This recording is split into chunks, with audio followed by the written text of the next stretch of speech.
Hello, this is Advocate Preeti Patwa here. Now we are going to start the fresh question. And the fresh question we are going to see the principles of bookkeeping and accountancy. See, the very first thing is that one. What is meant by the word bookkeeping? तर bookkeeping शब्दाचा अर्थ आहे की systematically आपल्या business ट्रान्झॅक्शनचं record maintain ठेवणं म्हणजे काय सांगा तर बुककीपिंग आहे. बुककीपिंग इज व्हेरी इम्पॉर्टंट कारण तुमच्या असेट अँड लायबिलिटीज, तुमच्या व्यवसायाची प्रोग्रेस, तुमच्या व्यवसायाची रिलायबिलिटी, तुमचा व्यवसाय नेमका काय करतोय ह्या सगळ्याचे डिटेल्स आपल्याला बुक किपिंग मुळे कळतात. आपण मागच्या वर्षी काय केलेलं, आपण यावर्षी काय करतोय याचा अंदाज तुम्हाला बुक किपिंग मधून लावता येतो. आता बुक किपिंगचं सगळ्यात एक जनरल प्रिन्सिपल काय माहिती आहे की बुक किपिंग कधी करायला पाहिजे तर डे टू डे बेसिसवर बुक किपिंग करायला पाहिजे.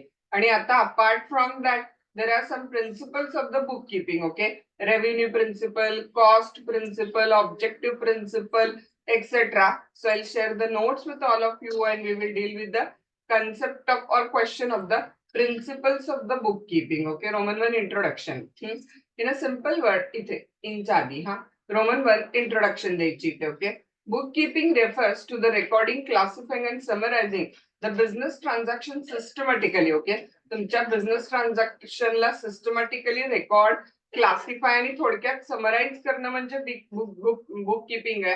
So that the businesses are able to know the vital information like a profit, loss, cash position, financial health etcetera. Okay, just like any other thing, there are principle of the bookkeeping which we need to follow all the time. Okay, जसं बाकी principal असतात तसं बुककीपिंगचे पण principal असतात which we can discuss one by one. Roman 1 introduction करायचा, आपल्या last question मधून Roman 2 टाकायचं, बुक किपिंगचं मिनिंग आणि डेफिनेशन. आणि मग अगदी थोडक्यात 2 डेफिनेशन फक्त द्यायच्या आणि रोमन 3 करायचा. Principles of the book keeping हे काय करणार सांगा तर रोमन 3. Let check out. बघा, the primary principle of the bookkeeping is to record on a day-to-day basis the financial transaction and information pertaining to the business. बिझनेसची जी काही आपली information आहे ती आपण कशी रेकॉर्ड करायला पाहिजे सांगा, डे टू डे बेसिस वरती. The book keeping principle ensure that the individual financial transaction are up to date and comprehensive.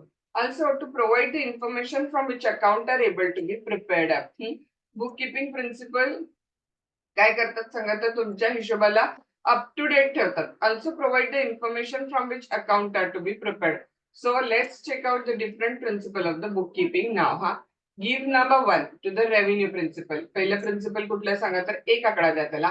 Revenue principle is the first one.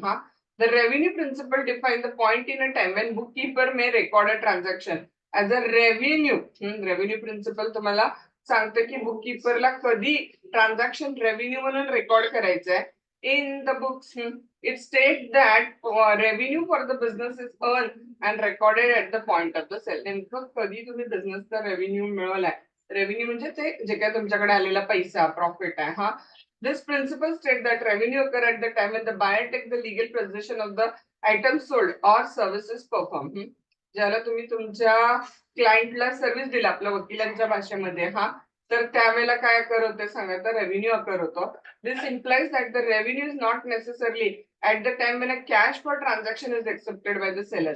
ज्याला कॅश तुमच्या हातात आली म्हणजे रेव्हेन्यू आला असं नाहीये. तर रेव्हेन्यू म्हणजे काय सांगा तर ज्यावेळेला तुमची सेवा पूर्ण झाली मग खऱ्या अर्थानं रेव्हेन्यू तुमच्या हातात आला ना. This concept is called as a revenue recognition principle असं त्याला म्हणतात. ओके, 2 आकडा काय द्यायचं सांगा, एक्सपेन्स प्रिन्सिपल. दुसरा कुठला आहे, एक्सपेन्स प्रिन्सिपल बुक कीपिंगचा. The expense principle define a point in a time at which a book keeper may log a transaction as a expense in the books. वरती रेव्हेन्यू प्रिन्सिपल मध्ये आलं होतं ना, आता गेलेलं आहे. राईट, एक्सपेन्स खर्च. It states that the expense occur at the time when the business accepts the goods or service from another entity. इथं उलट आहे, तुम्ही समोरच्याकडून गुड्स किंवा सर्व्हिसेस ऍक्सेप्ट केलेल्या आहेत.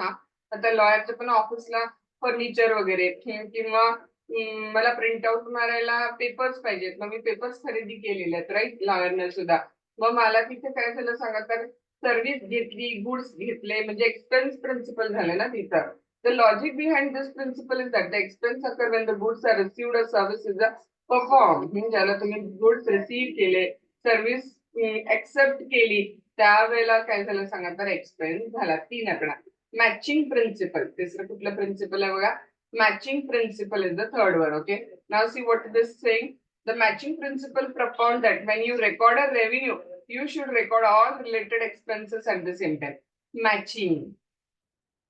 काय करा सांगा, ज्यावेळेला तुम्ही आलेलं रेकॉर्ड करता ना, तर त्या आलेल्यातनं जे गेलेलं आहे त्या मॅटर मधलं एक्सपेन्सेस ते पण रेकॉर्ड करा. मॅचिंग प्रिन्सिपल समजताय? The matching principle propose when you record revenue, you should record all the related expense at the same time. Thus, you charge inventory to the cost of the goods sold. At the same time, you record revenue from the sale of those inventory item. Okay. एखादं inventory item आहे तर त्याचा तुम्हाला जो काय profit झालेला विकून तो रेकॉर्ड केला, तर आता तो बनवताना लागलेला खर्च पण काय करा सांगा तर रेकॉर्ड करा. देन पुढचं चौथं प्रिन्सिपल कुठलं सांगा, कॉस्ट प्रिन्सिपल आहे fourth one. This principle states that you should use the historical cost of the item in the books, not to resale cost. Okay.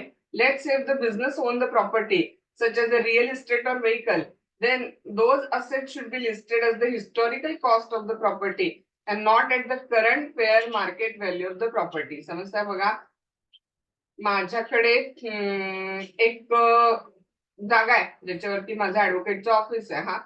ती जागा मी काय केलेली सांगा तर 10 लाखाला घेतलेली आणि त्याच्यावरती 5 लाखाचं बांधकाम केलेलं आहे. सो ओव्हरऑल माझी त्याची कॉस्ट किती आहे सांगा तर 15 लाख आहे.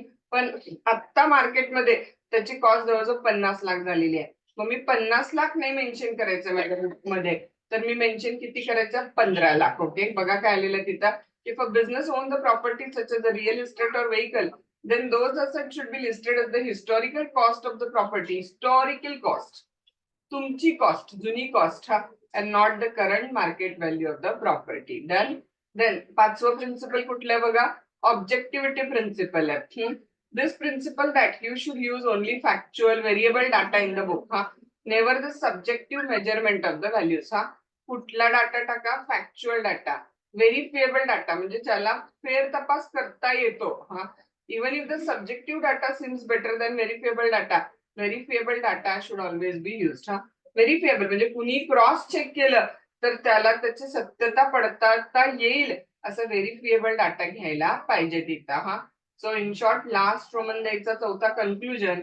In conclusion to these principles, accounting world operate as a set of assumption or things that accountant can assume to be always true.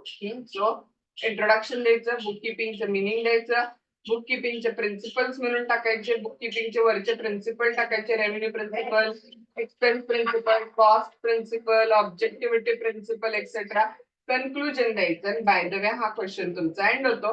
Principles of the bookkeeping. I hope you understood it. If you have any doubt you can ask me.